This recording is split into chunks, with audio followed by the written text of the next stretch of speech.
Ada tiga kemungkinan ya kalau Lihat, yang ya. kayak yang saya lihat. Yang pertama, entah itu haji ditutup untuk semua negara, yang kedua haji dibuka, ataupun yang ketiga haji dibuka tapi untuk semua negara juga, Oke. ataupun haji dibuka tapi untuk beberapa negara, ataupun kuotanya nanti akan dipotong. Seperti itu sih kemungkinannya.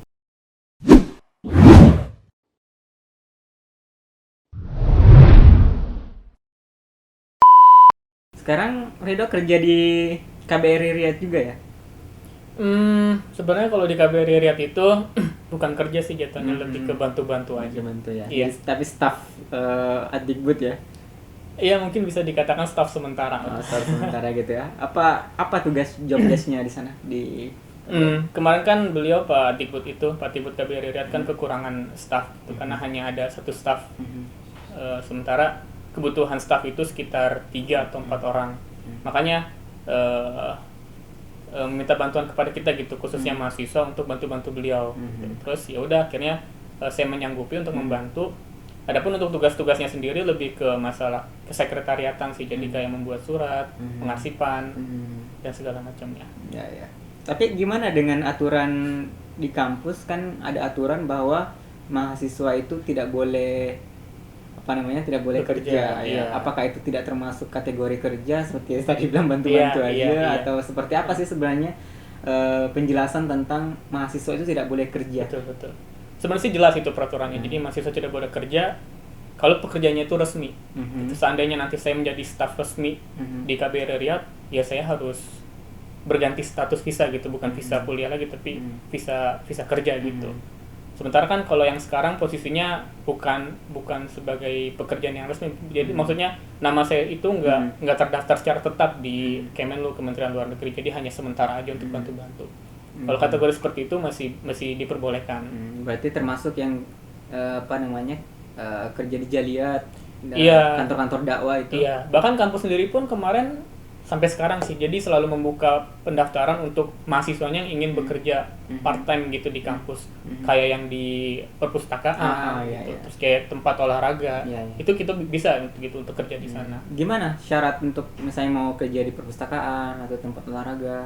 Kalau untuk itu saya kurang terlalu tahu ya, karena belum pernah. Tapi paling syaratnya itu setiap orang itu hanya bisa, kayaknya dibatasin gitu, jadi satu orang hanya bisa kerja sekitar berapa semester gitu, entah itu 2 semester atau 3 semester, nggak bisa lebih dari itu.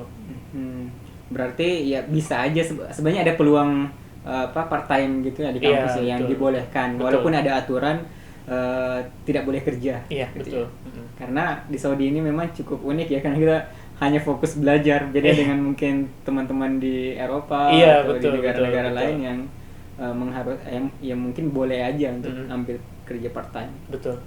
Kalau Rido sendiri misalnya kita nih bebas untuk kerja, maksudnya kita seperti aturan-aturan di negara-negara lain. Ya. Kira-kira mau memilih kuliah sambil kerja juga nggak, atau ngambil cari pekerjaan di luar nggak? Sebenarnya sih kalau masalah itu kita harus ngelihat ininya dulu ya, ngelihat jumlah mata kuliahnya di semester tersebut, termasuk juga SKS-nya kita lihat. Seandainya memang di situ banyak free-nya, ya kenapa enggak gitu kita untuk cari sampingan yang lain seenggaknya gitu. Yang penting kita ini harus produktif gitu, jangan sampai nggak produktif. Terus kalau misalnya jumlah SKS-nya banyak, ya udah nanti aja kerjanya. Ya. Tapi siap ya, maksudnya itu teman-teman saya dengar pengalaman-pengalaman di luar, teman-teman di negara lain kan ada yang sampai kerja di restoran, iya, betul, jadi cleaning service. Betul. Kalau Rido sendiri siap nggak untuk kerja gitu? Sebenarnya bagi kita mahasiswa Arab Saudi, kita kan dapat beasiswa kan dari kampus, dan kita juga dapat uang bulanan dari kampus. Nah, dan uang bulanan itu bagi saya itu lebih dari cukup gitu. Nggak perlu untuk kita mencari pemasukan yang lain gitu. Dan pun kalau misalnya memang udah butuh banget pemasukan tambahan, ya nggak apa-apa, dipersilakan asal tidak mengganggu kuliahnya. Gitu. Dan saya pribadi sebenarnya ya itu yang pertama, merasa cukup. Tapi seandainya nanti ada kesempatan ataupun ini yang di KBRI sendiri kan sebenarnya jatuhnya bukan kerja, maksudnya lebih ke bantu-bantu aja, karena ada permintaan dari KBRI, ya udah kita bantu-bantu. Kalau kan banyak juga nih teman-teman di Indonesia menganggap bahwa mahasiswa di Arab Saudi itu cenderung dimanjakan dengan fasilitas gitu kan ya. Mahasiswa Indonesia. Iya maksudnya tanggapan orang-orang di luar sana lah menganggap bahwa kita ini agak dimanjakan dengan fasilitas. Gimana tanggapan Rio ini? Bahwa kita ini agak cenderung manja gitu. Ketika balik ke Indonesia harus butuh waktu untuk menyesuaikan diri. Iya. Memang kita ya mahasiswa Indonesia yang kuliah di Arab Saudi itu kan memang dapat banyak banget fasilitas dari kampus gitu. Bahkan bisa dikatakan kita ke Arab Saudi nggak perlu bawa uang, tapi nanti kita pulang-pulang akan bawa uang gitu. karena memang fasilitasnya Masya Allah, udah gitu juga tadi dapat uang bulanan kan. Ya wajar sih orang berpikir seperti itu, manja gitu. Tinggal balik ke masing-masing orang. Ada orang yang memang dia tidak terlena dengan fasilitas-fasilitas seperti itu, tapi ada juga yang malah terlena gitu. Bahkan bisa dikatakan kuliahnya jadi di nomor 2 kan gitu, karena terlena dengan dunia dan fasilitas yang diberikan kampus. Berarti banyak sekarang mahasiswa banyak peluang untuk jadi mutawif atau tour guide juga ya. Iya, betul. Kemudian temus gitu ya. Temus juga. Itu beberapa kesempatan sih yang bisa kita ambil. Kalau menurut Ido tentang mahasiswa S1 ya khususnya yang sudah aktif juga jadi mutawif atau guide, gimana pendapat Ido? Soalnya kan banyak juga tuh yang mempertanyakan gimana membagi waktunya dan seterusnya. Iya, itu dia gitu. Memang banyak teman-teman yang selain kuliah mereka juga mencari kerja sampingan sebagai itu yang mutawif ya, sebagai pembimbing jemaah umroh. Tapi kan itu hanya nggak semua mahasiswa gitu. Itu biasanya hanya teman-teman yang kuliah di sekitaran Mekah Madinah aja. Sementara yang jauh kayak kita lihat kan agak susah gitu. Terus ya kalau dari saya pribadi sih nggak apa-apa gitu, asalkan tidak mengganggu kuliahnya. Kalau ngomongin tentang temus nih, kira-kira gimana nasib para temus untuk tahun ini? Ada kabar nggak? Iya, temus. Ya, jadi kita mahasiswa Arab Saudi kan ya selalu punya kesempatan ya untuk menjadi petugas haji itu tiap tahunnya. Sementara sekarang karena kondisi yang seperti ini, bahkan Saudi pun sampai hari ini kayaknya ya belum memutuskan apakah akan ada haji atau enggak. Teman-teman sendiri pun masih bingung gitu. Apakah, karena kan teman-teman ada juga yang sudah dinyatakan lolos menjadi petugas haji. Sementara tahun ini belum ada kabar apakah ada haji atau tidak. Kita masih menunggu kabar tersebut. Ya kalau misalnya ada, alhamdulillah. Berarti belum ada kepastian ya? Belum ada kepastian untuk itu. Berarti termasuk haji apakah dibuka untuk seluruh dunia atau belum, itu belum ada kepastian ya?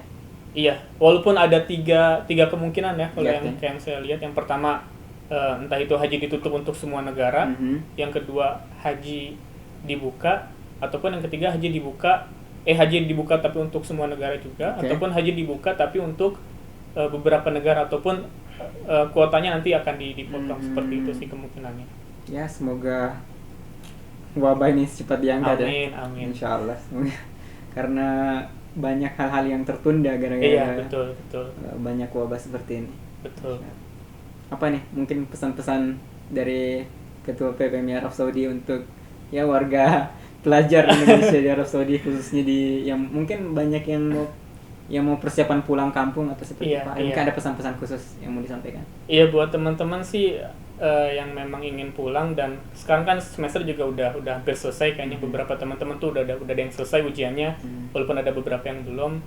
Ya dipersiapkan aja segalanya, dan harus dipersiapkan juga kemungkinan terburuk yang akan terjadi gitu. Kalau yang sebelum kita pulang, ya yang pertama jelas kita harus menjaga kondisi tubuh kita, kesehatan kita. Jangan sampai ketika kita pulang kita malah membawa penyakit ke keluarga kita gitu. Jadi tetap harus jaga kesehatan. Dan itu aja sih sebenarnya kalau untuk persiapan teman-teman yang ingin pulang. Kesehatan itu penting. Masya Allah. Makasih banyak ini. Iya, sama-sama. Masya Allah. Jazakallah khair. Waalaikumsalam.